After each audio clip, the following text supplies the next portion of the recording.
Hello and welcome to the Shippensburg Area School District's Committee of the Whole meeting. I'm going to turn it over to Mr. August. Thank you, Ms. Eberly. We have two presentations tonight. We'd like to start with ESS service review. I know this has been a topic of interest with the community and the board. So Mr. Eastman is put together kind of an overview of what services are provided by ESS and how it fits into the larger structure of how we help support students' mental health. Yep. Thank you. Yeah, it's short, informative, just kind of shows you some of the options and how they fit into what our needs assessment showed that Ms. Zimma had previously presented on. So the next slide is just a brief review of the tiers. So currently we have the Tier 2 support through ESS, and one of the needs that we identified was needing some more of that Tier 3 support. And if you look in that red box, the bottom statement there, meant to return students from out-of-district placements, avoid out-of-district placements, or serve as a preventative support for the general education students. So those are the two tiers we're working with, so think about that as we move forward. The next slide, and this came from the needs assessment as well. I won't read down through all of them. You've seen it before, but just reminding you what Tier 2 supports we currently have in place and what Tier 3 supports we currently have in place. Most Tier 2 supports involve our school counselors, our school-based programming, some use of our behavior team, MTSS, our PBIS programming that are really built into the schools, and then our IEPs and 504 social skills groups works into that as well. When you look at the Tier 3 supports, the number one is out-of-district placement, and then you move to our STAR programming, which has been doing very well, embedded in the IEPs and 504s. We also have some of that. And then moving down to the threat and risk assessments, which are things that we would like to avoid. So this is part of avoidance for that as well. Just one little interjection here. Board, just looking at this list, I would just recommend that we are doing a lot to support our kids, and this list isn't the same in a lot of districts, and we've been purposeful in building out a systemic approach with things like the STAR program at different levels, and just another reminder. Tier 2 is for those kids that just need some extra help during the school day. Tier 3 are those kids that either need more intensive interventions, or we have to out district to another program, which, as you know, can be a cost driver. So I look at this screen and I'm willing to stick our chest out a little bit to say that we've done a good job meeting kids' needs in a variety of different levels. Yes, I believe this list is more extensive than some other ones that you would find in local areas. So moving on to the next portion. So this is just kind of a side-by-side view of what the ESS contract offers versus what hiring someone could offer as well. So with the ESS contract, you see the cost is larger. But with that, we are getting a little bit more outside of the school day, and then a little bit more within the school day as well. So I'm just going to highlight a couple of these. With ESS, they provide similar care to our intensive outpatient programs or partial hospitalization programs. So when we're talking about out-of-district placements, sometimes we don't loop those in, but if there are partial hospitalization programs, that's something that often the district transports for, and if we can prevent a student from getting to that place, it's in the student's best interest as well. It's not just a money factor. A couple bullets down from there, they provide individual therapy, group therapy, family-oriented psychoeducational support groups as well. So it's not just working with the student. They visit the students' homes. They have programs that run over the summer for these students to try to continue that. And their flexible job descriptions allow for those after hours where we would not get that if we were to hire that internally. The last one I'll hit on is, because a big portion of this was Tier 3, that 95% of the students that ESS serviced, 95% were able to be serviced in district. And that's a big goal of ours, is to be able to service our students. We feel that that's what's best for them. With the counselor and social worker, this was considering 2 of them. You can see the cost there. And that's going to be dependent on experience. It could be on the low end of that, it could be on the high end of that, or somewhere in between. With the one difference between ESS and counselor as well is the employment. ESS permanently employs their workers. This would be a temporary employment because it would be grant funded. They would have the potential to service more students during the school day, but more likely at the Tier 1 and Tier 2 supports. If we wanted the Tier 3 support, we would have to obtain training for that, obtain an internal procedure for that to get that operating. We would be able to control the operating procedures, so if we decided that we wanted to change something, we would have that option. And they would be doing individual and group sessions for students, and they could also serve on our Tier 2 district teams. So a little bit about both. Both have their pros, both have their cons. Cost is obviously a factor as well. And then I know there may have been some questions about the grant that. Yeah, I can talk a little bit about that. So the competitive mental health and safety grant that we were awarded for $450,000, about $100,000 of that is originally for the ESS contract, and then we also had a $144,000 mental health grant that was fully funding the ESS contract as well.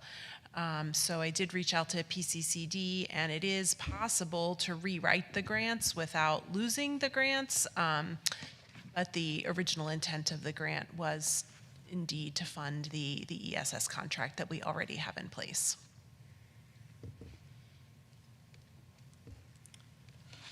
Excuse me. That's as far as a side-by-side comparison. And then obviously if there's any questions, we can try to help answer. Another thing to consider is with ESS, they support a lot of our STAR groups right now.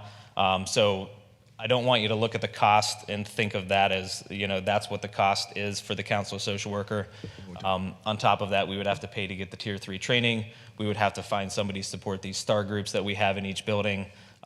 Because otherwise we run into the effect of not being effective as we are right now, and we don't want that to be the end result. And I know that it's been mentioned other districts using this counselor model. I did reach out to that district. They also have an ESS contract, and in my conversations, the counselors that they are hiring with this money are not doing counseling. They are relieving elementary counselors from doing classroom lessons.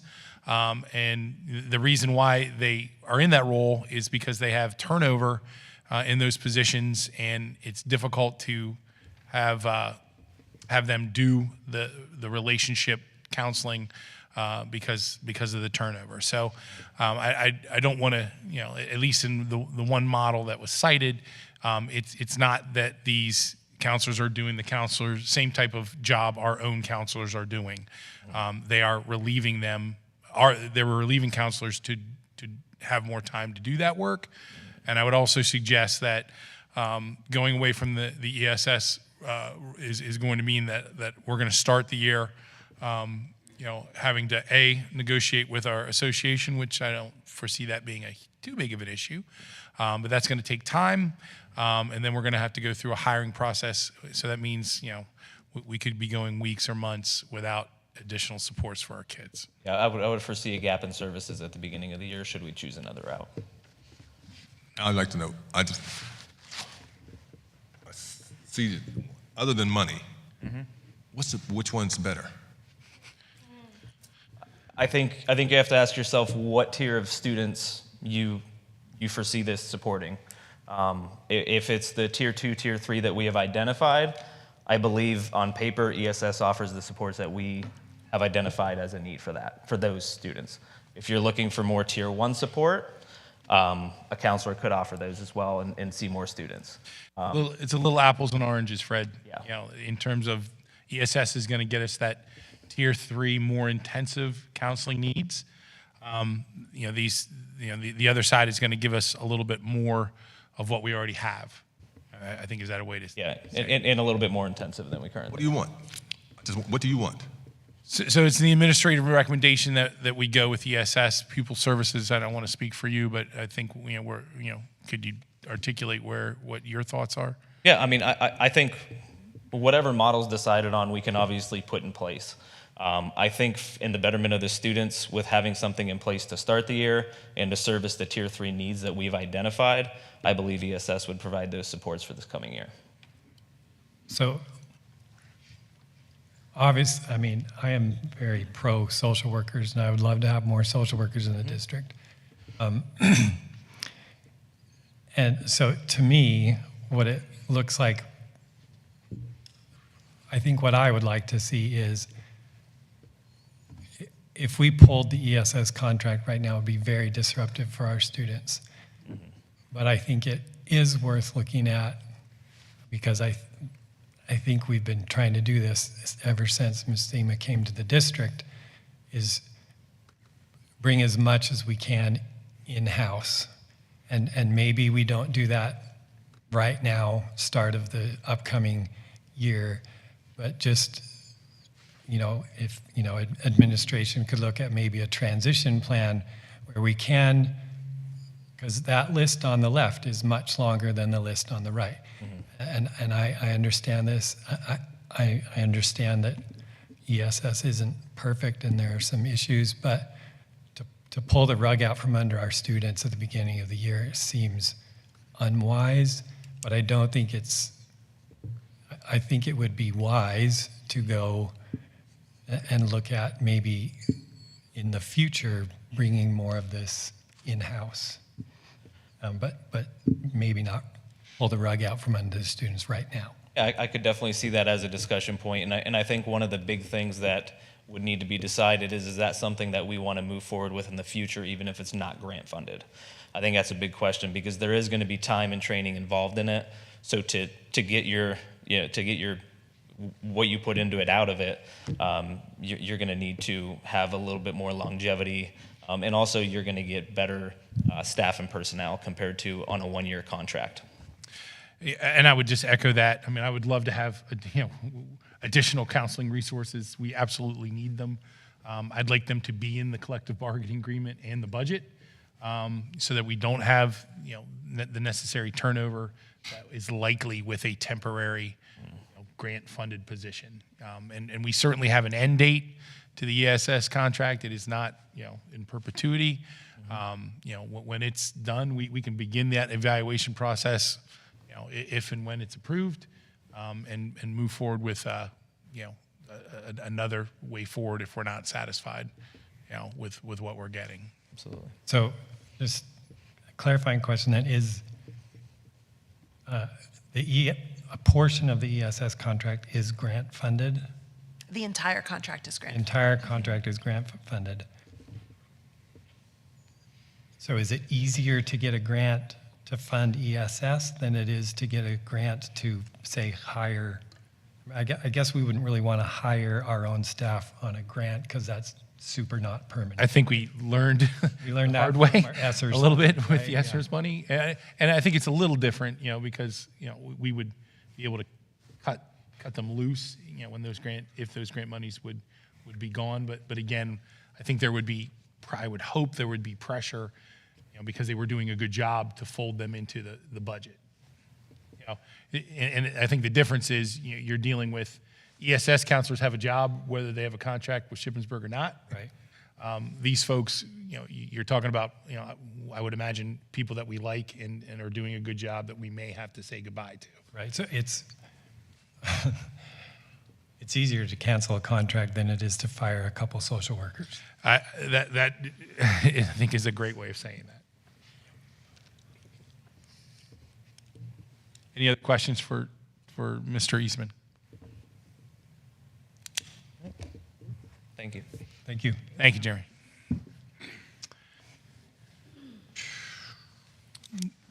Next up, we have Scott from Illuminated Integration to talk about the sound system. So for some context, we got great news on the stadium, came in under budget, opened up some opportunities for us for scoreboard, and also some sound systems that we kind of had to make a quick turnaround on because the shovels were in the ground. So we've met with Scott previously on what exactly we wanted done, and he designed a solution for us that's on the agenda tonight. But I think I thought it was appropriate for Scott to come and talk a little bit about what we would be voting on tonight and what we get. My name is Scott Steffen. I represent Illuminated Integration. I'm the primary designer of this sound system. And thank you for inviting me here tonight. I'll be glad to tell you what we've designed and save you from having to read all, I believe, 18 pages of the proposal.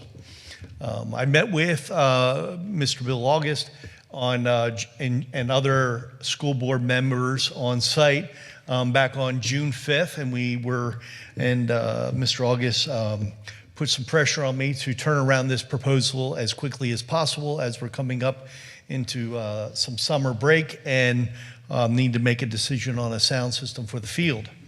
When we met on site, we determined what the priorities were.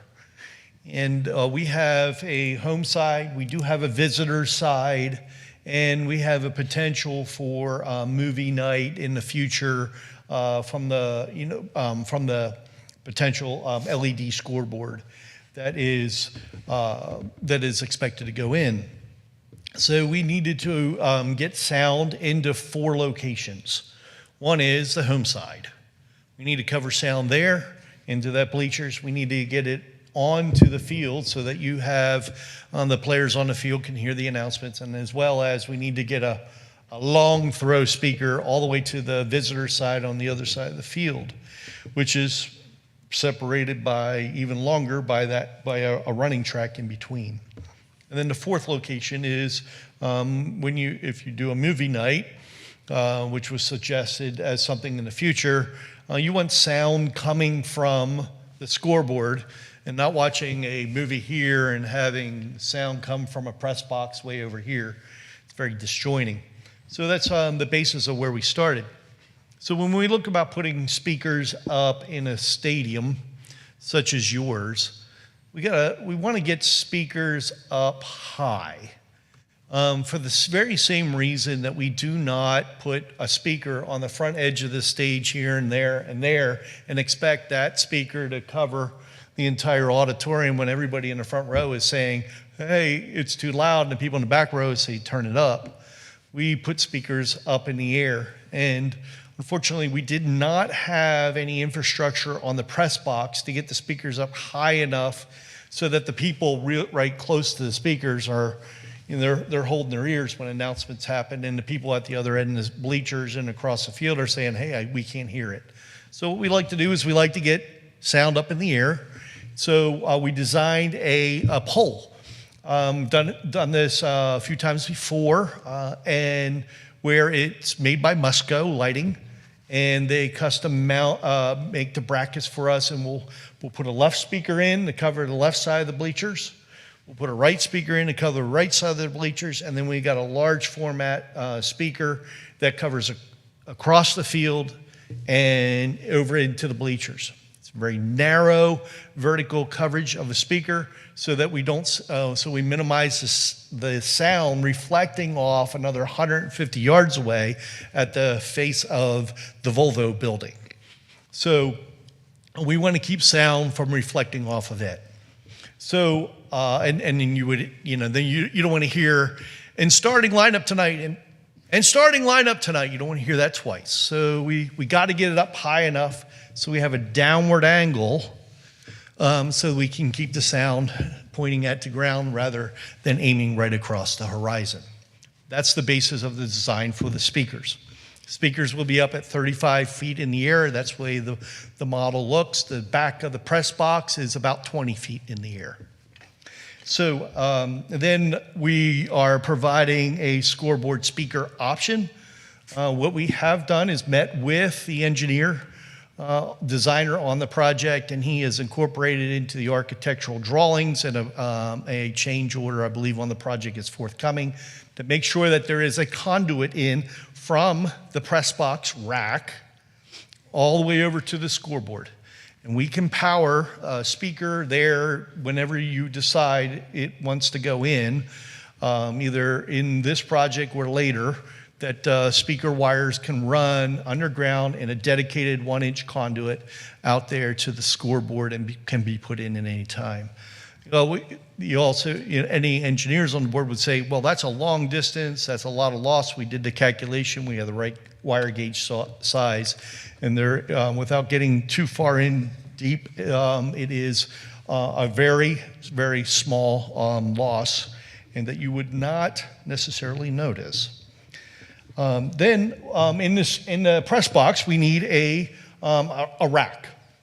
What we do in our design of our systems, we don't have a mixer that you have a bunch of knobs on, because over the years we've heard complaints from when someone needs a new sound system. They go, biggest problem we have with sound system is everybody's messing with the knobs, and it's never the same, and they put little marks on there, but and our sound system's just unreliable. So what we've designed is a sound system that has a touch panel.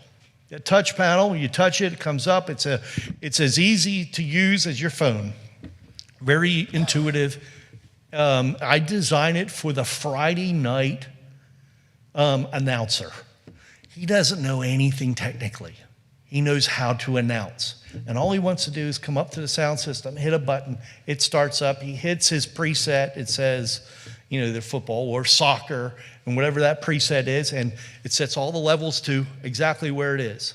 He can adjust them if he wants to, but when he shuts down the sound system, the next guy comes in, he hits his preset, and the sound system goes to exactly where it was. So what was last time is this time, and what is this time will be next time.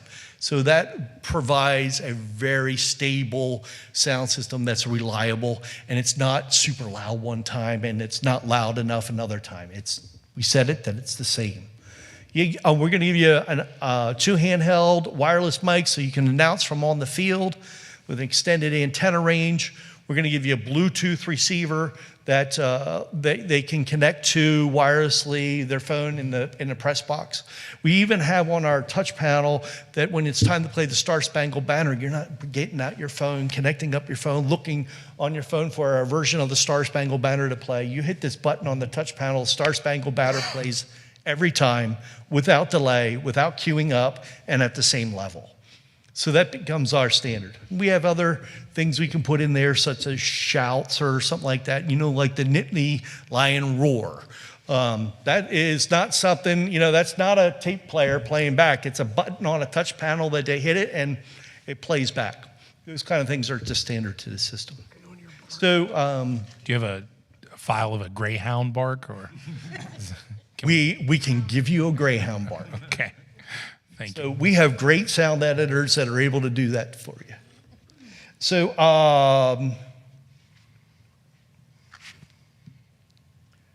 seeing if I missed anything here, and the scoreboard, we put in our options here that we put in a add option to install the pole. We thought that it would be easier for the general contractor to put it in because he's got the site work equipment here. And he could put in the pole foundation based on, because around all his site work. The general contractor declined to want to provide a price for that, and so that's why we provided it as an option. So it looks at this point that the general contractor declined, and that would be something that we would put in. So just so the board's clear, the base price is $126. That $11,059, that is now should be considered the base, because we Correct. can't do the project without that pole.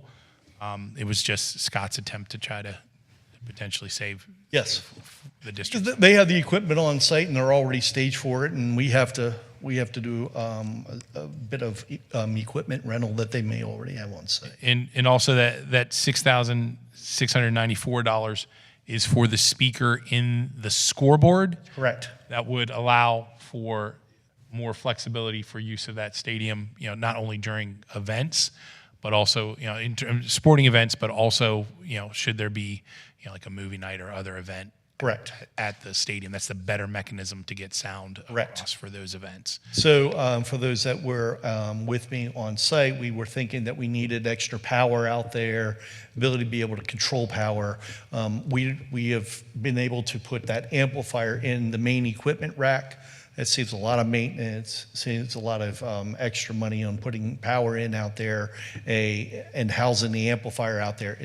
We have one spare amplifier channel already in the system, so it didn't cost you any more on the amplifier side. It just cost for the wire to go in and the installation of the speaker. Then the second add option is, the first add option was the speaker at scoreboard. The second one was the pole installation. But then after Mr. August and I talked after last board meeting, I put in an exclusion for an ADA compliant hearing assist system. And I must tread lightly here.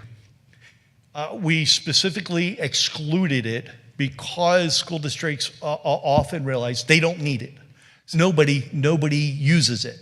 Scott, if I could just interrupt you on the agenda, that it's the original proposal. Oh, okay. Okay, very good. So I'll forego talking about that. And then going back to the scope of work, lastly, is we are going to be here to train all your users on how to use the system, which is very easy to use. We're going to be here for the first game and to make sure that everything works properly. And then also, 1 year later, we're gonna be here we're gonna come in for a health check 1 year into it, just to make sure, when the system's sat for a year, that we're gonna make sure that it is all working before the start of the next fall sports season. Questions? I actually had a question Yes. regarding page 11, section F, regarding the exclusions and that hearing assistance system. Yes. So because, we do need to be ADA compliant, especially with being a public school entity, what is that cost? Yes. That cost is exactly, give me a second to get to it. $8,434. According to ADA, any venue or space where a sound system is integral to the use of the space must have a hearing assistance system. And then you have to have some belt pack, hearing receivers. It's done FM wireless. And that calculation on how many units you must have is done based on a calculator that is based on the number of allocated seats. We are told that the occupancy of the stadium is 2,000 seats, and that calculation produced by ADA is you have to have 55 receivers. And then 11 neck loops. So that's what's in the project. That's not on the agenda. So over here, Yes. sorry. No problem. Weird sound. When we met out in the parking lot Yes. by the facility, one of the other things you mentioned was some training for students Yes. that comes with this as well. Can you go into that a little bit more? Absolutely. So we assume that students are going to use this.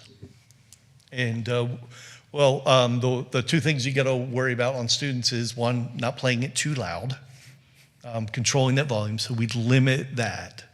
This will be easier than working their phones. And we will be glad to meet with them. We expect that we're going to meet with them. They pick it up easier than I do, kind of thing. You tell them once and they never forget it, or they go, yeah, we already got it. So we'll be glad to walk them through that. The other thing is that we also will limit how loud it gets so that they just can't turn it up and, as we say, turn it up and rip the knob off. So we definitely have a cap on the sound system. Did I answer your question? Other questions from the board?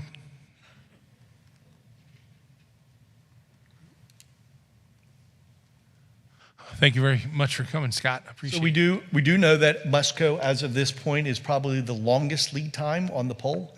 So they're running about 8 weeks right now from the point of ordering a pole to get it in. So And I think just for the board's edification, you'll be doing your company will be doing the install in coordination with yes, projects. So. it has to be. Yeah, we want to schedule around them and not be in conflict with them. Okay. We all like each other at the end of the project. Good luck.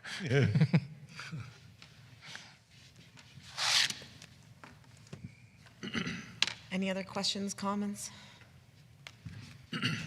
All right, so this meeting is adjourned, and we will reconvene at 8 o'clock for the planning and action.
Planning and Action meeting.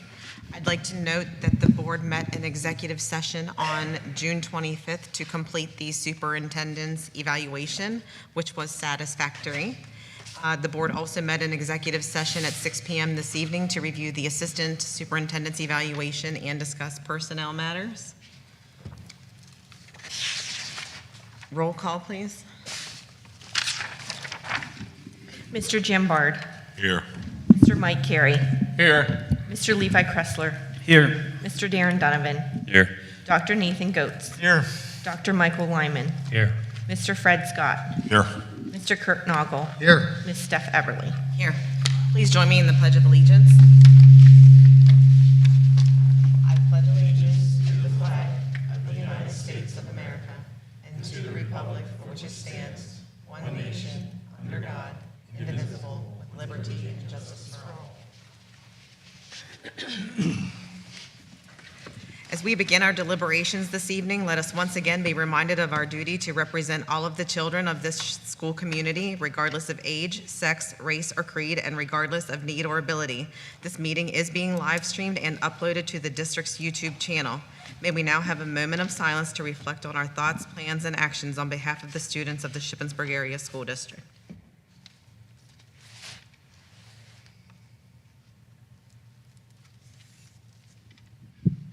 Mr. August, are there any changes to the agenda? No, ma'am. Is there a motion to approve the agenda as listed? Scott, make a motion to approve. Motion by Mr. Scott, is there a second? Second. All in favor? Aye. Any opposed? Moving on to the citizens' comments regarding the agenda items. I see that there is one. Please identify yourself by your name and indicate which agenda item that you're speaking on. Address all comments to the board as a whole and make sure that they are in the form of a statement, and questions will be taken under advisement. Responses to questions will be offered after due deliberation and will be provided by the superintendent at the direction of the board within a few days of the meeting. You're allowed 3 minutes for your comments. Comments relative to private student matters or personnel issues should be directed to the appropriate school authority outside of this meeting. The presiding officer reserves the right to interrupt or terminate a participant's statement when the statement is too lengthy, personally directed, abusive, obscene, or irrelevant. Mrs. Wolfinger? Thank you. Hello, board members.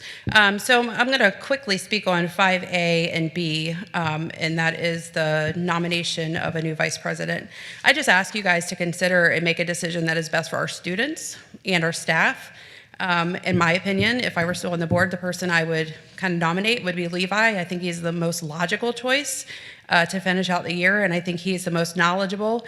I think he has the history on the board, and I think he is level-headed and has the credibility amongst the people in the school district.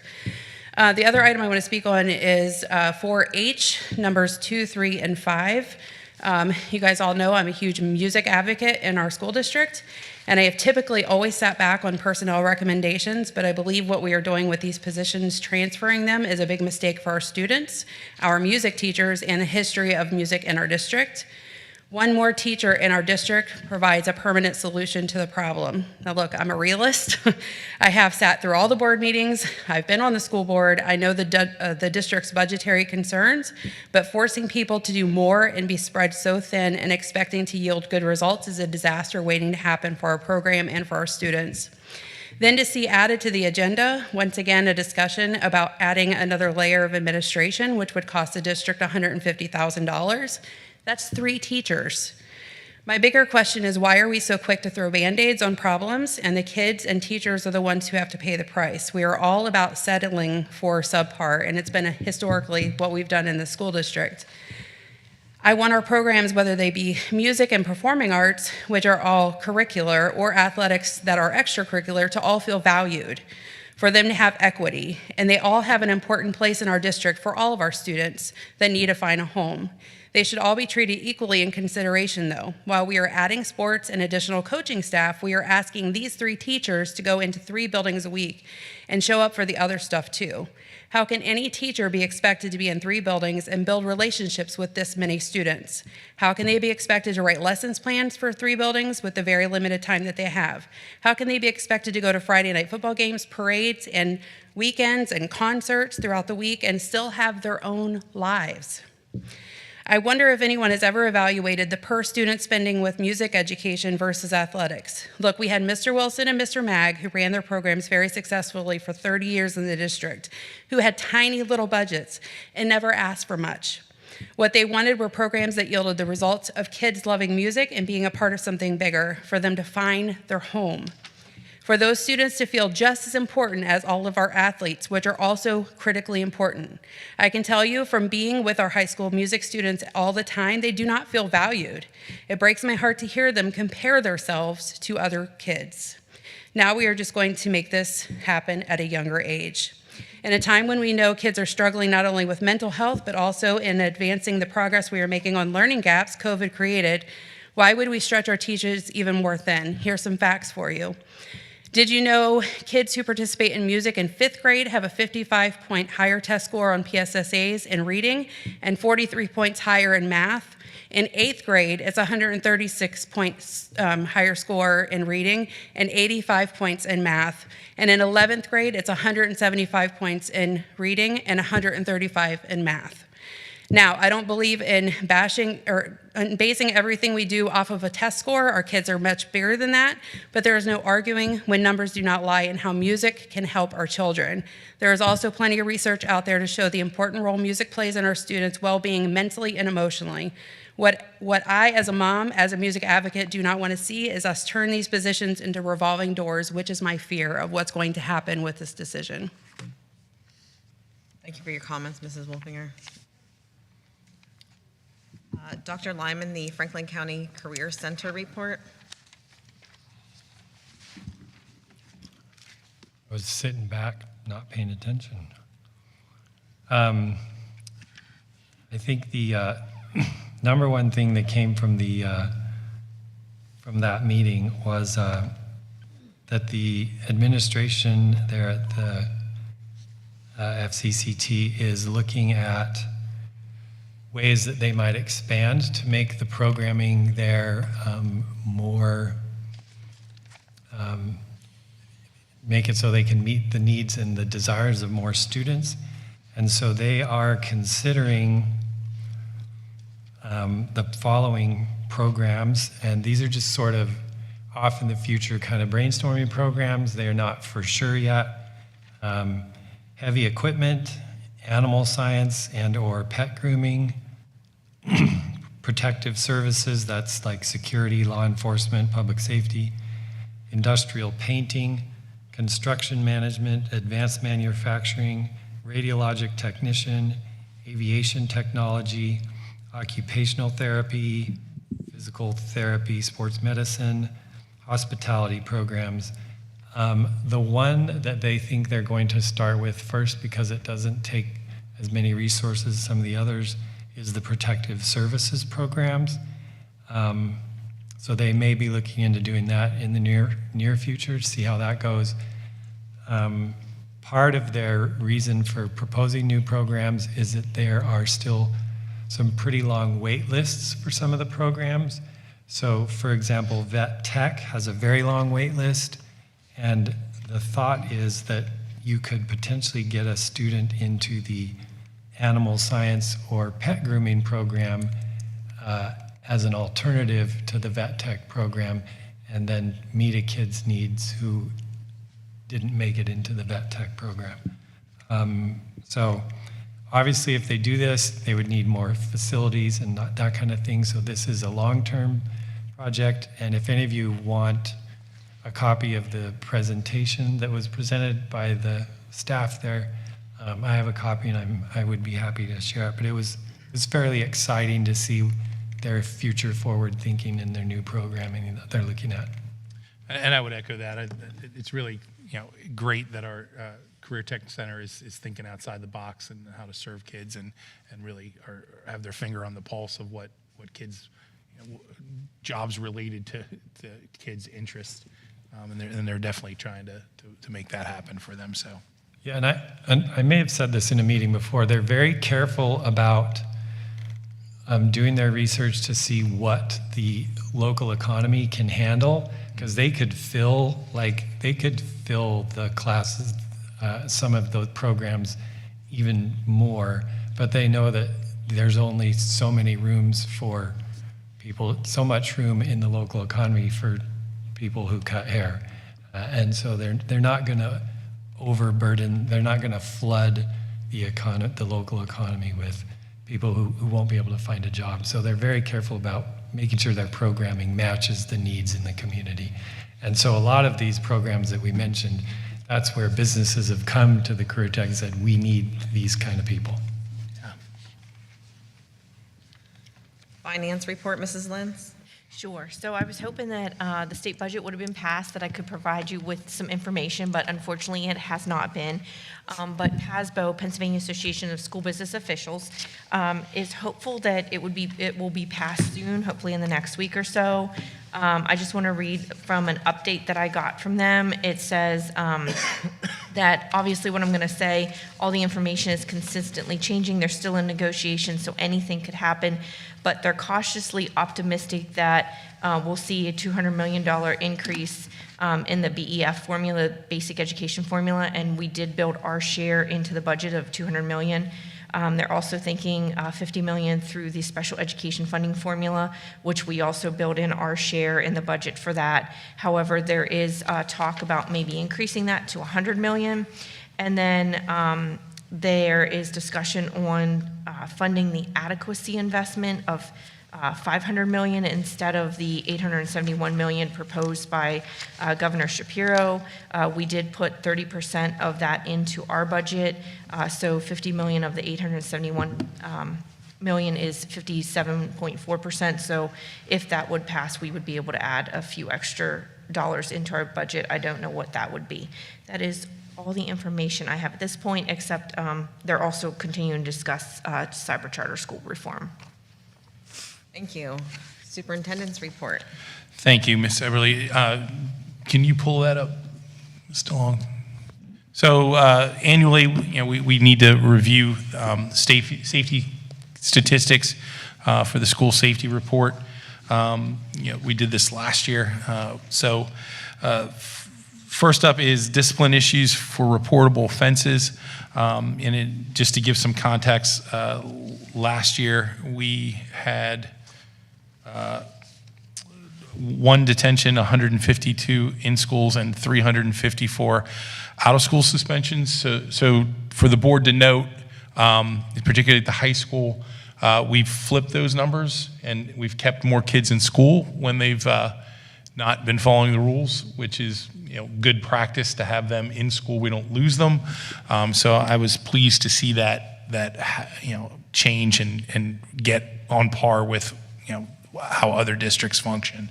So that's good news. This year, just under 300 suspensions and under 200 out of school suspensions.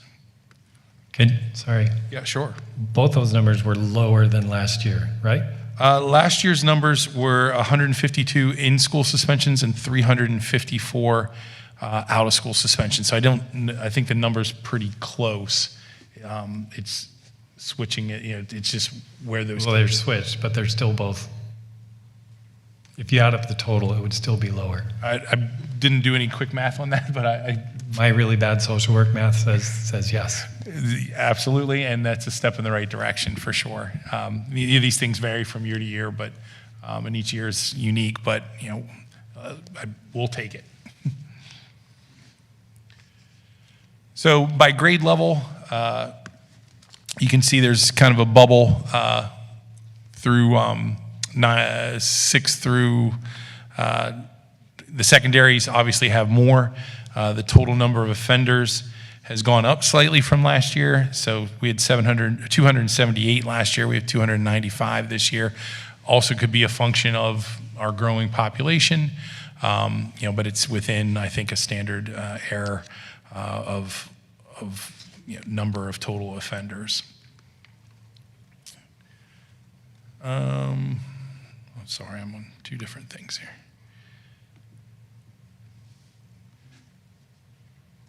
So looking at, this graph is showing us, what types of coded incidences are taking place, really into 6 different buckets. This is where you'll definitely see a bubble under conduct from 8th to 10th grade. That's kind of where the incidents, at least with conduct, rise, and we're fairly spread out as well. The overall is down from 358 from last year to, I think we are at 200. just under 200, 200, 199. Well, those numbers didn't quite match when I was putting them together, but there's a significant decrease from last year, which again, I think is positive news.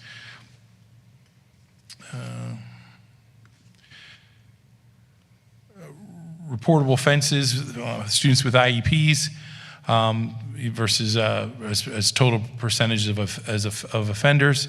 Last year we had 188 students for 67% of the total offenders were regular ed students, and 90 students with IEPs last year. So that's gone up a little bit from the previous year, although the percentages have changed by about 5%. So we saw about 5% more students with IEPs being reported for reportable offenses. Relations with law enforcement agencies, pulling out from the data, we had 4 arrests pending. I don't believe Dr. Stevens, so citations wouldn't necessarily be in this, to my understanding, but that's on par from last year. Last year we had, it looks like 4 pending arrests, 1 arrest, but not for weapons violation, and we had an adjudication of 6 incident offenders. So we don't have any adjudications listed in the report this year. So that takes us to the end of the safety report. Any questions from the board on that information? Okay, thank you. Moving on to the consent agenda, item 4A, we have the approval of minutes from June 24th, which is attached. 4B is the recommended approval of the bill of payments, financial reports, tax reports, budget reports, and donations. 4D, we have the sale of the old athletic uniforms. 4E, the 2024-25 volunteer handbook, which is attached, and we have hard copies. 4F is the staggered start time for the kindergarten for the 24-25 school year.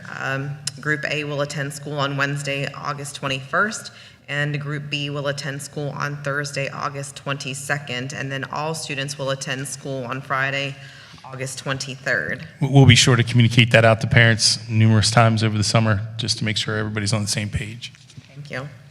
Item 4G is the boys soccer Sunday use of facilities request per board policy 707.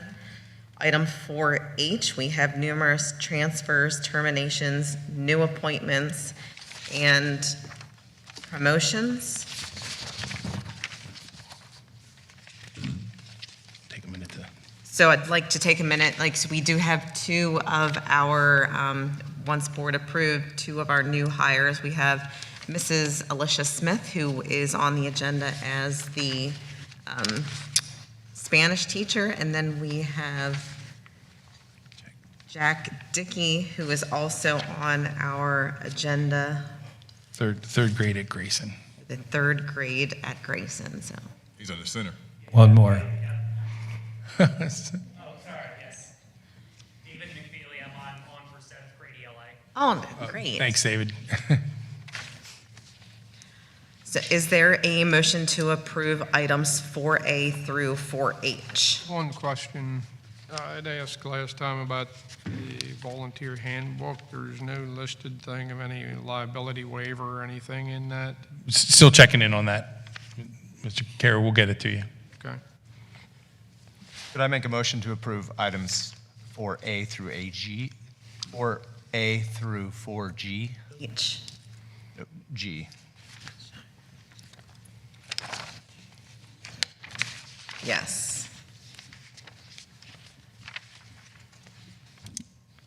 Is there a second to take items 4A through 4G? Second. Second by Dr. Lyman. Discussion? I just have one question. The staggered start times, we started that last year. To be honest, I didn't really hear anything negative come out of that, so I'm just assuming that it's a pilot year, everything went well, and I would absolutely concur. We got lots of positive feedback on it from the staff, particularly. It makes sense, and it makes those first couple days a lot more manageable. perfect. Thank you. Any further discussion? All in favor? Aye. Any opposed? Is there a motion to approve personnel 4H? So moved. Motion made by Dr. Lyman, second. Second. Second by Mr. Carey. Discussion? So before we vote, and I don't want this to be a executive session item, I just wondered if you could speak in general terms to Ms. Wolfinger's concerns about the music teachers kind of going from building to building, and why it was necessary to sort of make those changes. Sure. So as the board and community may know, we've experienced growth at the elementary level. We've added a total of 4 teachers between last year and this year. Those teachers and those classes need to have specials, and so in order to make that work within the budget constraints, we had to realign not just the music department, but a number of all the special departments to get more resources down there to allow that to happen. The original plan was to not have them go to as many buildings, but in conversations with them and working with Mrs. Donat, met with the music department and worked out a schedule that they preferred. Not that, preferred more than what the original fewer visits to buildings was happening. And it's not just happening in music. There, one of our PE teachers will be going and visiting other buildings as well. We were trying to preserve the lessons and ensembles that we run, but we also have a need to have music classes taught. And so administratively, we tried to look at what's the most efficient use of that. And so we came up with a plan. We met with the music teachers, like I said, and had them, kind of rework that plan to make it more palatable for them. I'm not here to say that they necessarily all love the plan, but at least they had input, and we're in the room to hammer that schedule out. Yeah, I appreciate that insight. That's helpful. Yeah, I mean, I guess I don't know. I mean, I'll vote to approve it. I mean, it sounds like what needs to be done, but it also sounds. I mean, it just looks kind of, to my amateur eye, it looks fairly clunky. Right? Yeah, for sure. I guess I'm wondering, is there, I don't know. I mean, we all have wish lists, right? But is this, do you see this as a sort of urgent matter that needs to be corrected within a couple of years to hire another music teacher to smooth this out? Or is this... So that would be my hope, Dr. Goetz. There's a district that's not too far away from us that has 9 music teachers. We have 7. So we are doing a lot across a lot of areas. And I think to Mrs. Wolfinger's point, we do get a lot of bang out of our, for our buck. Those folks work really hard and provide a ton of experiences for our kids that are awesome. But we kind of hit a tipping point of needing the extra help at the elementary level, so we had to reconfigure to have that happen. To answer your question, is it a priority? I would say it is something that we need to look at to make it less clunky and to help our teachers out.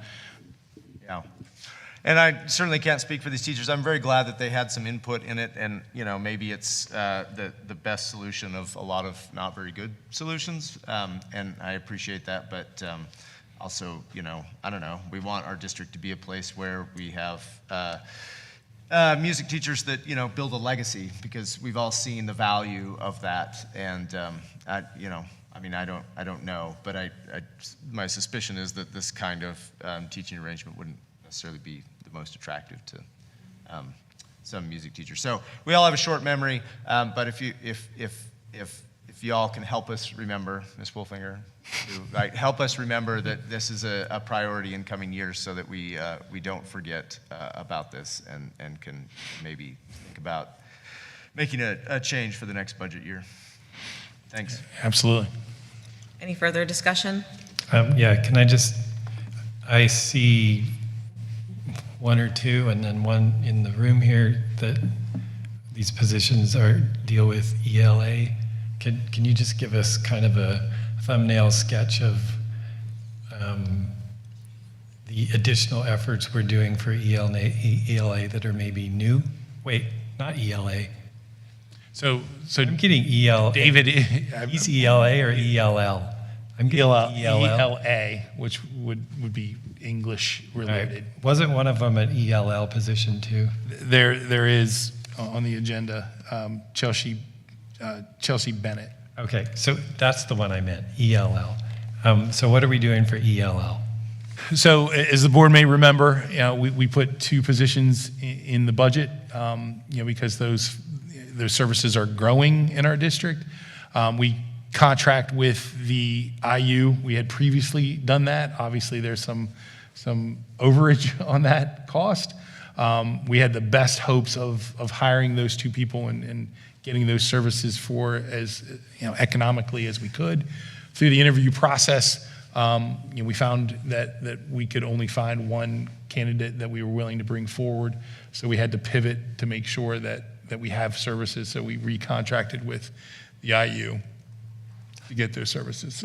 And will we keep pursuing that other position? So I'm looking to my HR director, who's nodding vigorously, that it is our hope that we find someone that is a good fit, and we can plug into that position, because ideally, it's just a better program for us. And that's not a slam against the IU. No, but it saves us money because we bring it in-house, right? I know they're very hard to find. That an ELL is like, if you have an ELL expertise, you can kind of write your own paycheck.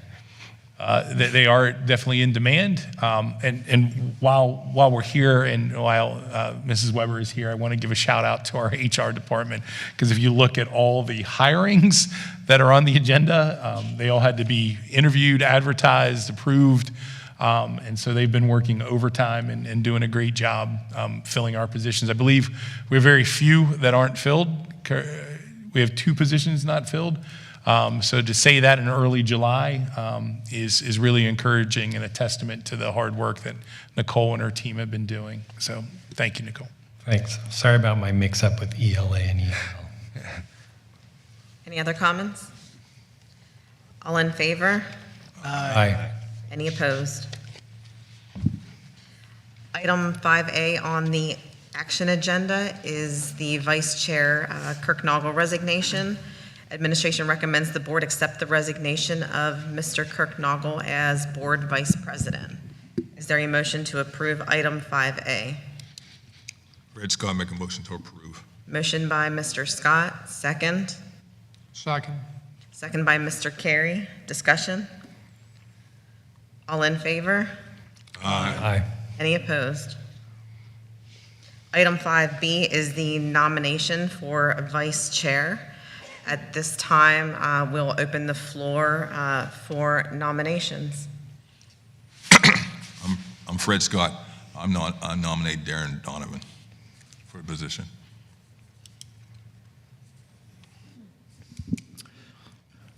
And I'd like to nominate Levi Kressler.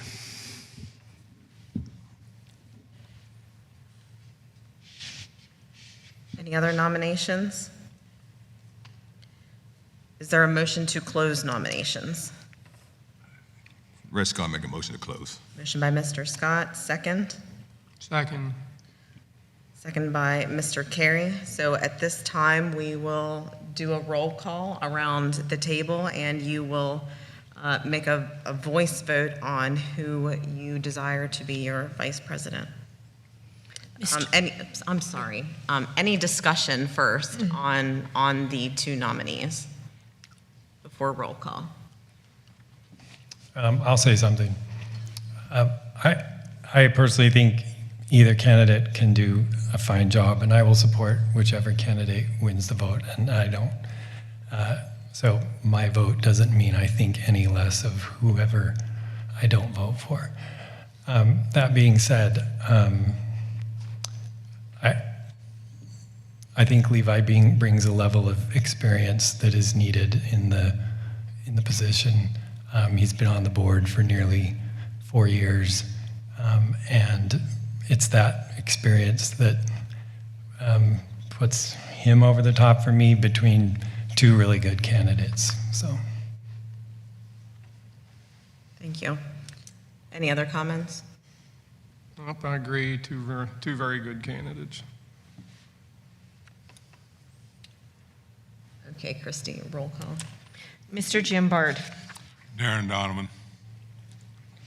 Mr. Mike Carey, Darren Donovan. Mr. Levi Kressler, Levi Kressler. Mr. Darren Donovan, Darren Donovan. Dr. Nathan Goetz, Mr. Kressler. Dr. Michael Lyman, Mr. Kressler. Mr. Fred Scott, Mr. Donovan. Mr. Kurt Noggle, Mr. Donovan.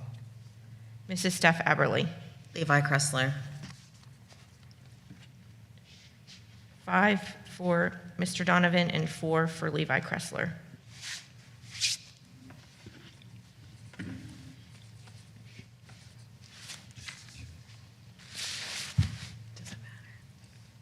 I probably should switch.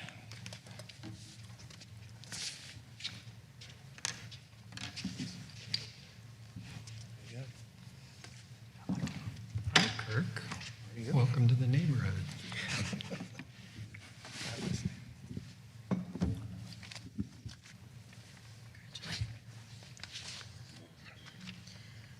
Uh, 5C is the MOU for the High School News Channel Advisor and the High School Mini-Thon Advisor. Administration recommends approval of the MOU between the district and the Shippensburg Area Education Association to modify Appendix B2.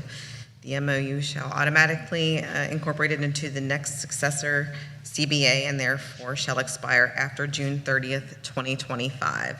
Is there a motion to approve item 5C? So moved. Motion by Mr. Carey. Is there a second? Second. Second by Mr. Bard. Discussion? Can you just explain this, Mr. August?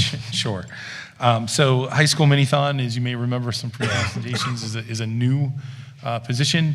The high school news channel advisor was an old position that had been changed to have maybe fewer responsibilities. The association came to us and said if we could just take the same dollar amount and divide it between these two positions, so it's cost neutral to us, but it allows us to have two good positions. advisors. Okay, thanks. Any other comments? All in favor? Aye. Any opposed? Item 5D, the MOU for tuition reimbursement. Administration recommends approval of the attached MOU between the Shippensburg Area Education Association and the Shippensburg Area School District for tuition reimbursement. Is there a motion to approve item 5D? Red Scott, make a motion to approve. Motion by Mr. Scott. Is there a second? Second. Second by Mr. Kressler. Discussion? All in favor? Aye. Any opposed? Item 5E is the invitation to bid for the dishwasher at the middle school and high school. Administration is requesting approval to create an invitation to bid and advertise to replace the dishwasher at the middle school, as both dishwashers are extremely old, and instead of repairing, recommend replacement. Is there a motion to approve item 5E? Move to approve. Motion by Mr. Bard, second. Second. Second by Mr. Carey. Discussion? All in favor? Aye. Any opposed? Item 5F is agreement with New Story for special education services. New Story School operates a private licensed school in New Cumberland, PA, and provides education services to children with special education requirements. The proposed agreement is for one student for the 24-25 school year. The program provided by New Story is based on a 4-rate pricing model, low, medium, high, and extra high. Autism support rates are one student at $325 per day. Is there a motion to approve item 5F? Fred Scott, motion to approve. Motion made by Mr. Scott. Is there a second? Second. Second by Dr. Lyman. Discussion? All in favor? Aye. Opposed? 5G, the Suicide Risk Assessment and Management Contract with T.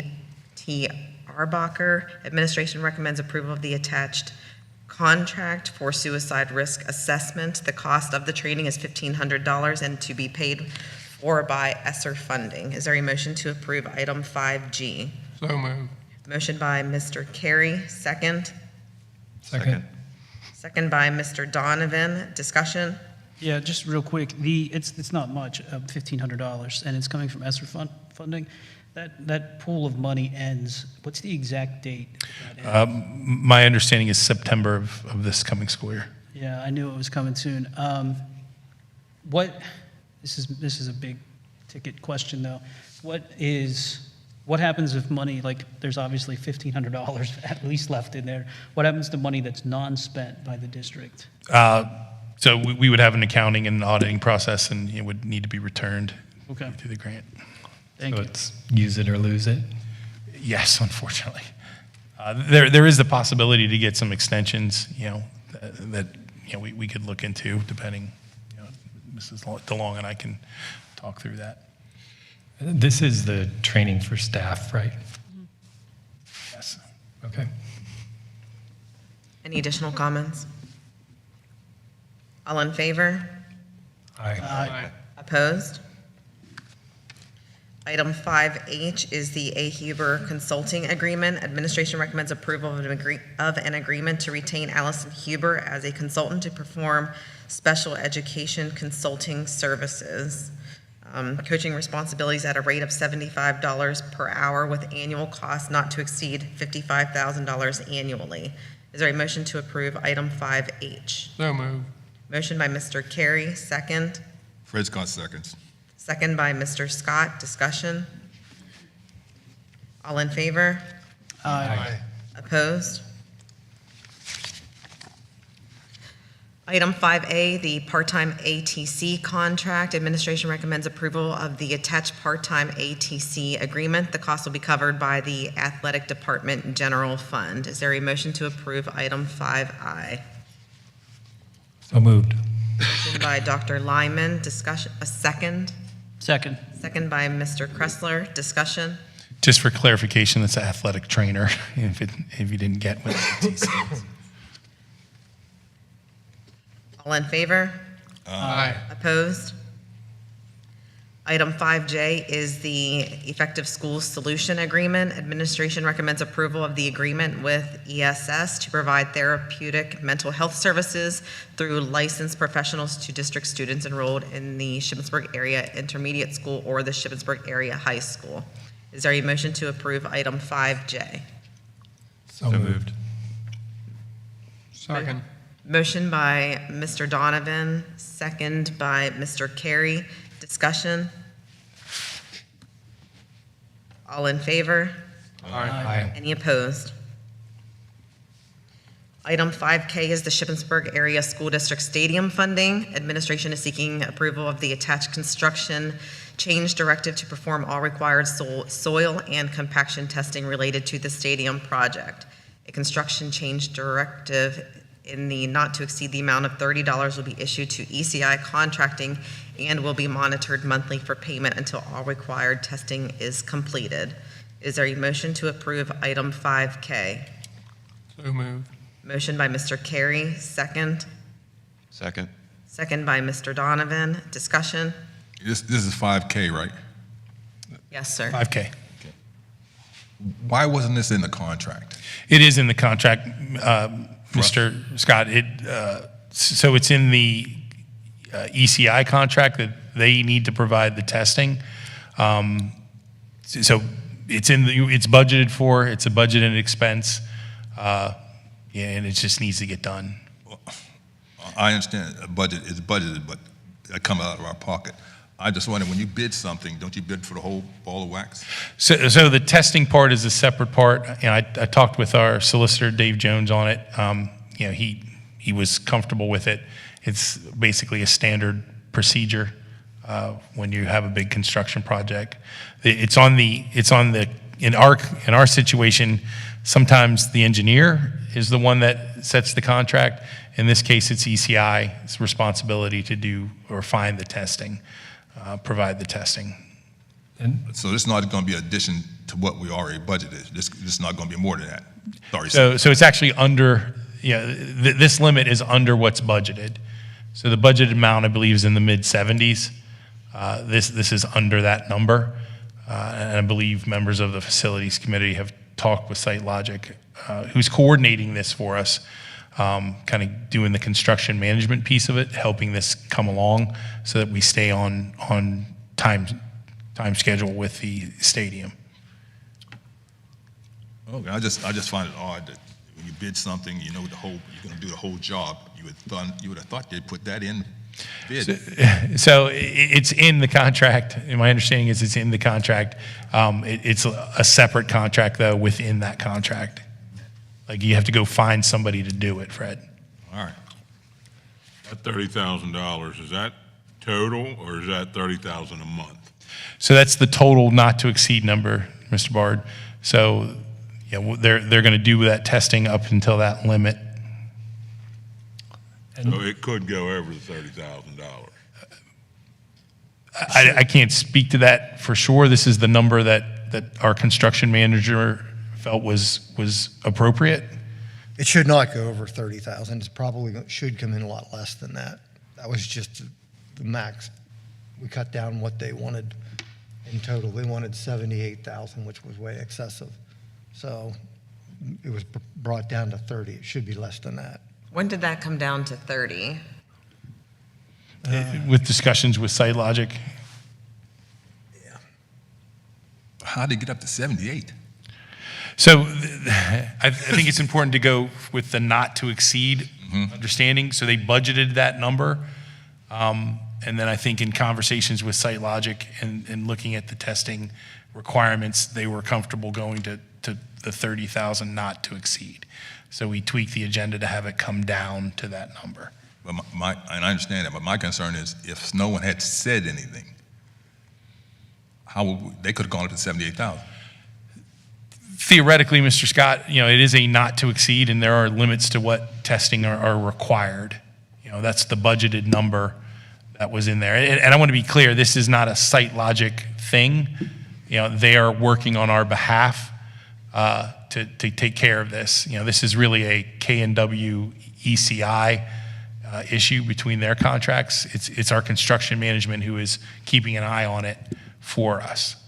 I understand that. Now, I don't want to be legal situation, but jump up, start it off at 78,000. That's double what you're saying now. I just wondered concerns about other issues. Are they jacking the prices up?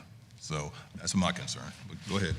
So I would just commend the facilities committee. I know Mr. Noggle did a lot of work on this, and the facilities committee and our clerk of the works, and so they seem to be doing the job we need to be doing to keep track of these things, to speak to Mr. Scott's concern.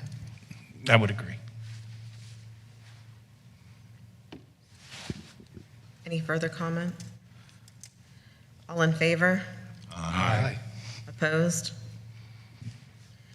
Item 5L is the Shippensburg Athletic Field Scoreboard Pricing Option Number 2. You will see that following that is 5M, which we've seen that number before. So 5L is the approval of Option 2 from the scoreboard potential change order for installation of the OES scoreboard at a cost of $168,394 plus electrical and conduit upgrades. And Option 1 from this change order for installation of the Nevco scoreboard is $161,000 plus electrical and conduit upgrades. Is there a motion to approve item 5L? So moved. Motion by Dr. Lyman. Is there a second? Second. Second by Mr. Donovan. Discussion? Yeah, so help me out here with what we're voting on. So, Are we choosing L or M? Or correct. If L is approved, then M is moot. If L is not approved, then we need to look at M for approval if we want a scoreboard. And these are the two separate vendors, correct? Correct. So we're really just selecting the vendor. And which was the vendor who came to committee of the whole today? L. So that's this one here. Correct. OES is the vendor that came. He's currently here. All right, thank you. Any further discussion? All in favor? Aye. Any opposed?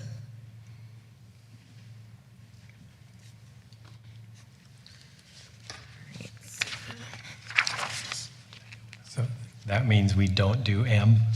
Right, we would fail to bring it forth in a motion, I believe would be the action there. 5N, the new stadium sound system proposal.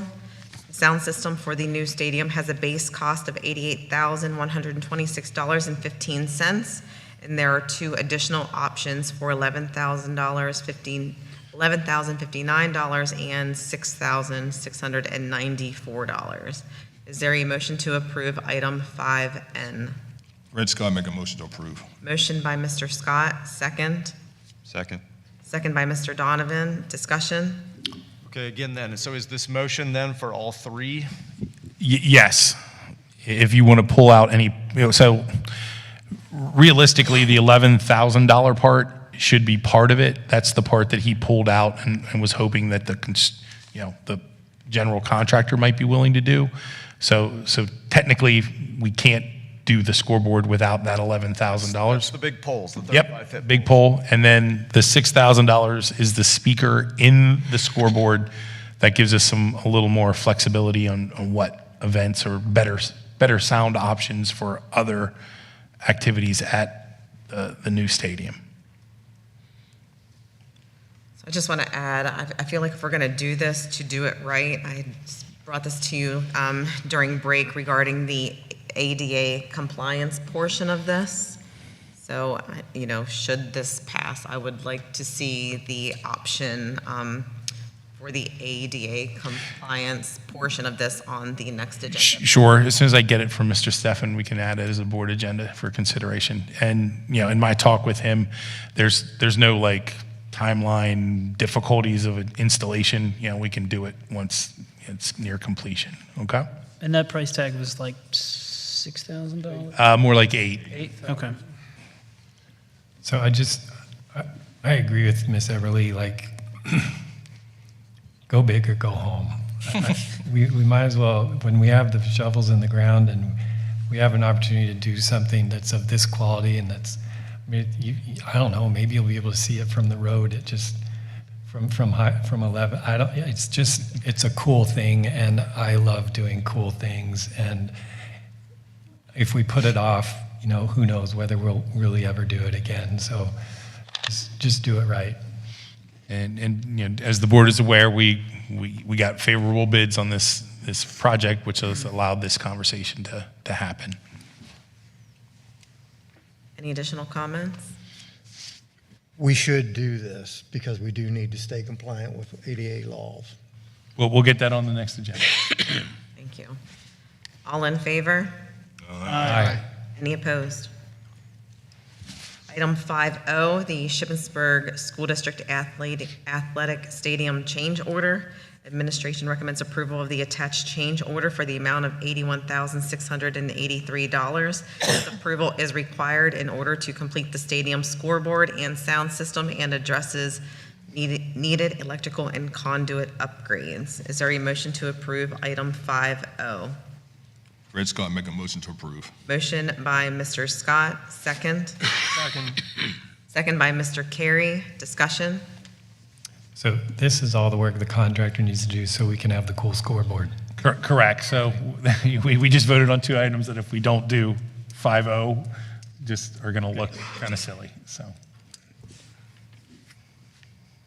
All in favor? Aye. Any opposed? On to the discussion agenda. Item 6A, we have the 24-25 student handbooks. 6B, the field trip manual. Item 6C is the PIAA resolution. 6D is the Elevate Physical Science curriculum. 6E, the that was the physical science. This one is the earth science curriculum materials. 6F is the curriculum maps for the 24-25 school year, and those are attached. 6G is continued curriculum maps. 6H is the agreement between Franklin County Children and Youth Services and the Shippensburg Area School District for Transportation Services. 6I is Learning A to Z materials. 6J is the Partnership for Career Development. 6K is the Letters Volumes 1 and 2. 6L is the Scholastic Quote for James Byrd. 6M is the quote for everyday speech to help provide social skills and language resources for students. 6N is the additional iReady licenses. 6O is the quote for additional iReady materials. 6P is the Cengage learning quote. This fund that will be funded through the ELL budget. 6Q is the Acadians contract. 6R is the addendum to the New Story IDP agreement for the extended school year services. 6S is the agreement with the CAIU English Language Development and English as a Second Language services. And that attachment is also there. 6T is a part-time personal care assistant. 6U is a new position for the Assistant Business Administrator. For the request of board members, a motion is put forth to approve the creation of the position of Assistant Business Administrator, and the approximate cost for this position is estimated to be $150,000. I just wanted to circle back to the handbooks. As a reminder, there's going to be an effort to get a handle on cell phone use at the secondary level. As discussed, this is a trend that's happening statewide. So we're trying to get out in front of it, and it's much needed based on administrative personnel there and teaching staff. Superintendent, do you anticipate implementing the cell phone in a bag thing that I see around? So there's some substantial costs with it. That's what there's a state. There's a bill in the Senate that I believe was passed that would provide some funding for those bags. What's in the handbook gives us the ability to work through and have them put away in lockers or other spots. Those bags, from what I've read, the schools that have done that have come in handy and have been effective, but they're not cheap, hence why the state is proposing to maybe give some funding for them. Whenever some state said they will give you some money, it's never what you need. It's always what you want. So I just had some comments regarding 6U and the business administrator position. We just went through the budget process, and this was one of the items that did get slimmed down and, not onto the budget to absorb at that time, along with other positions directly related to education. I'm not sure about some of you all, but I've already received some nasty grams regarding the tax increase. And I don't know that if now is the time, especially when we accepted the resignation of our custodial staff, and we're going to be looking at also needing to hire a full-time maintenance and custodial staff. Mr. August, you can correct me if I'm wrong, but didn't one of our agencies kind of look into the business office, and it was estimated that they needed maybe a part-time person or a half of a person to fill those gaps? I think through HR, we looked into that, and that was the conclusion that came back. So, go ahead, I'm sorry. okay, so, to kind of echo what Mrs. Everly just said, I understand the want, but I just think big picture of the timing. We just got past this, and I think we might have some increased safety and security costs coming our way, possibly. That to me would take precedent over this, which that's just where I stand on that. But I mean, I get the desire for that. I guess the timing of it right now, though, is a little peculiar to me, just because we just passed a budget and with the deficit. So I don't, as of right now, I would be more leaning toward that half or part-time position rather than this administrator position. For me, we've talked about this I've been on, this is going on my 5th year. We've been talking about this. Every year the budget comes. Every year Ms. Lentz has to work weekends, evenings, and to provide a budget for us to work off of. It's easy to say that she doesn't need help when you're not doing the job. But we've seen the production that she provided for the budget, and there's more than other things, financials that she provides. So, and I agree that we have expenses, but we can always put excuses for any position.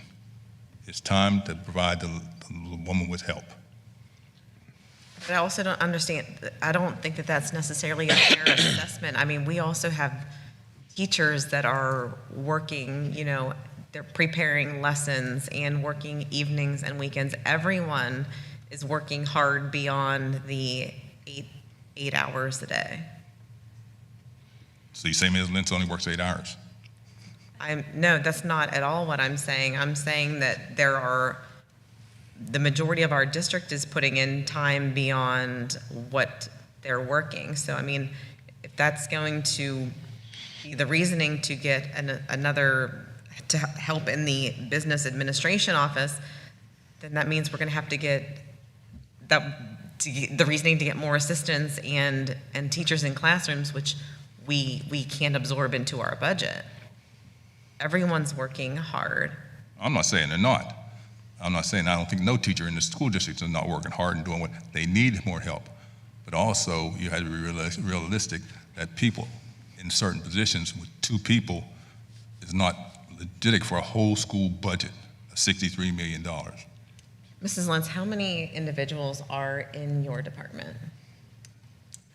There's myself, the accounting comptroller, food service / purchasing assistant, that's one position, accounts payable, and then the business office assistant. Who does where the other ones supplement you, right? I mean, they report to you. All those folks report to me. Why do you want this position?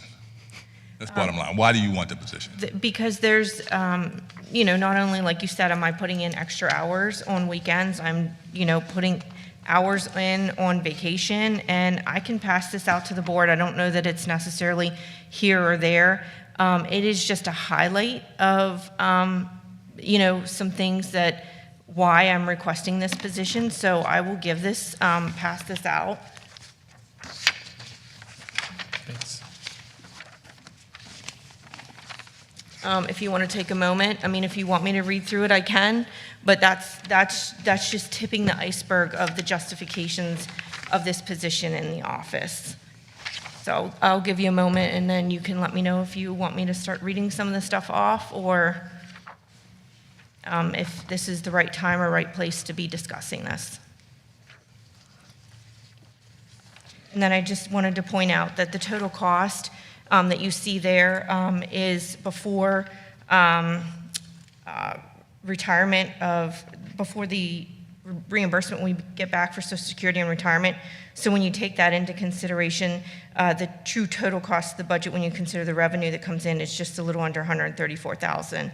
And I know that there was a comment made that you could hire 3 teaching positions for this, but a teacher at Bachelor Step 3 with family benefits, just like this is projected apples to apples, that's $118,253.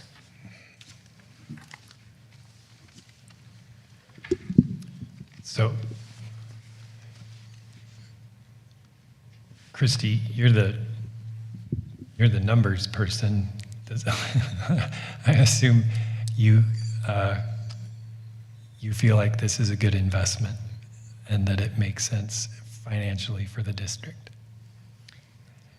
All I can say is there's things that the office doesn't get to. There's things that we don't get to in a timely manner. There's things that I'd like to be able to look into, that there's not enough hours in the day to be able to look into things. Things are starting to fall through the cracks.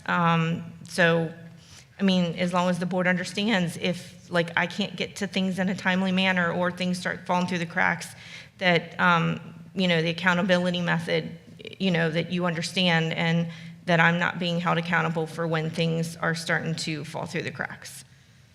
And I also assume that because this is on the agenda, it came from somewhere, and I assume, Superintendent, that you feel comfortable with this position as well, but maybe I'm... So it came from members from the board requested it be on. It was originally in the first pass. I certainly recognize that Christy works hard and works late and works on weekends and evenings and vacations. So I don't doubt the need is there. And it's just not me. The accounting comptroller works many more hours too. In comparison to other districts around us, or is this another area where we're understaffed, or are we in line with other districts? So from our investigation, I think if you look at the IU information that we received, talked about having a halftime person to be comparable. I don't know specifically individual districts' configurations; it can vary. But for our size, I don't. It's a matter of a full versus a half. Well, that half person, was that under normal circumstances or during construction when we were adding an extra burden to that office? Because we're going to be in construction for a while, and we have difficult budgeting coming up in the next couple of years since we're running a deficit budget this year. Yeah, I would doubt that it was calculated off of construction. So we've added an extra burden, and she's a half a person short, so she's actually more than that. And this specific person has the ability to help us pick and choose if our budgets get real tight. Maybe we can find some waste that this person could help offset their cost. So if you look at this like a 30,000-foot view, as a board, our 2 main tasks, I believe, correct me if I'm wrong, are hiring a superintendent and getting a balanced budget. If we don't know our numbers to the best of our ability, I think it's a disservice. And I think this is probably an attempt to get a better idea and work toward that goal, would be my thoughts on it. So I guess I have to ask, and I'm not totally against, I see the need. Like I said, I think my personal preference would be to go with like that half or part-time position to start.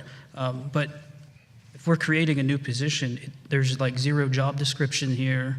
Like I have no clue of any of that stuff as to like exactly what that would be. Like we can all sit and say like we need to do this and we need to do this, but there's like nothing attached to this because this kind of came out of nowhere because we just finished the budget season and this didn't, obviously didn't make it. So if there's any chance that I really get behind it, like I have to see a whole lot more details that go into this with everything about it, I guess. So HR can work on getting a, kind of a standard and working, I guess, with Christie as well, to get a job description put together. So if we do that, would we want that to be in place before it goes onto the action agenda? So, I think approving the position in general, I think, starts the ball rolling.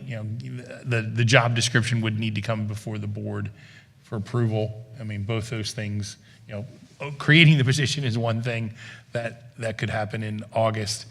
As we look to do the hiring process, we would look to have in the first meeting in August, a job description that could be approved, and then we could move through the hiring process. Okay. And even, I think it would be safe, maybe we could move forward with it if it's approved, to say this is the proposed job description. I don't know that would be a barrier.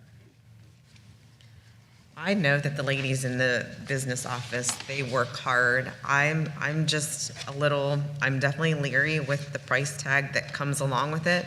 I think that, with that price, this person should, come to us with a bachelor's degree. But I would be more comfortable to support the business office getting additional help, but at a part-time level with a proper job description and it being an administrative recommendation.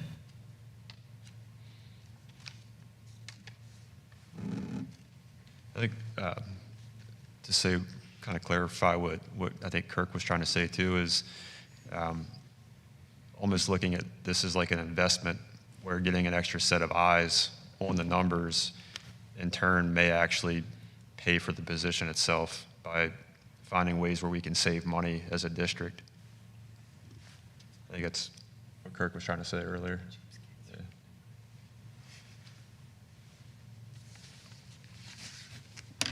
Any other comments?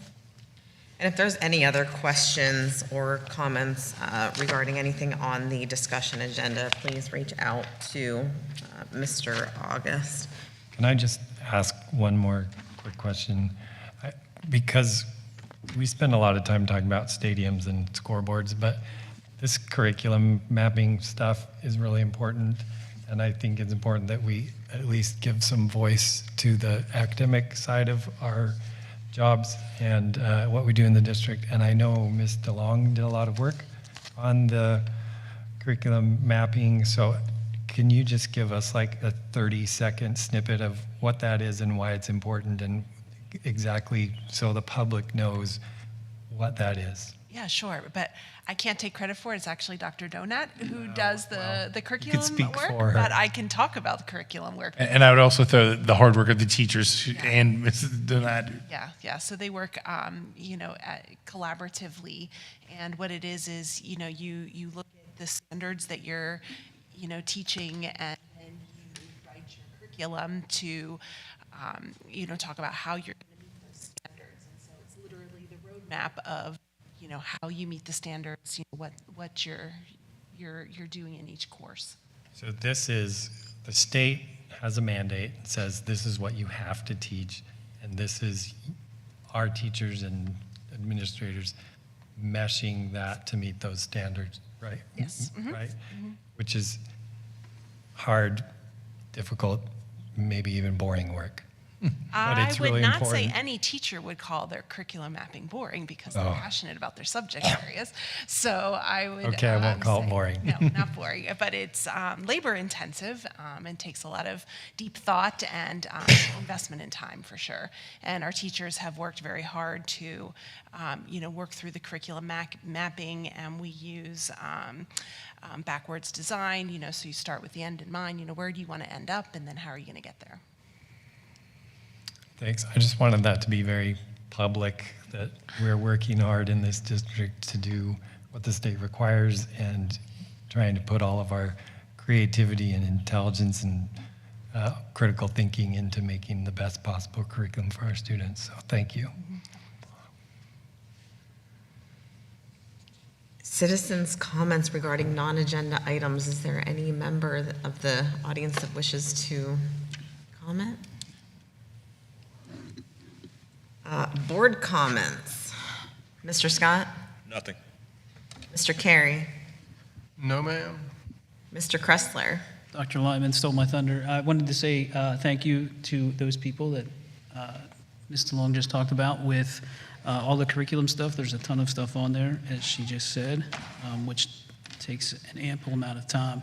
Also, HR, Mr. August mentioned it earlier, all these positions that are getting filled, it's quite incredible because there is like a mass shortage. I mean, you turn on the news or you read a newspaper, like there's less teaching certificates being awarded every single year, and then this is at least the third year in a row since I've been on the board that we haven't really had that problem here in Shippensburg. So shout out to all those folks in HR that keep filling positions for us. And then finally, believe it or not, school starts in like 6 weeks, I think, 7 weeks. So fall sports paperwork, if you're a fall sport athlete, is due at the end of this month. So get all your stuff turned in.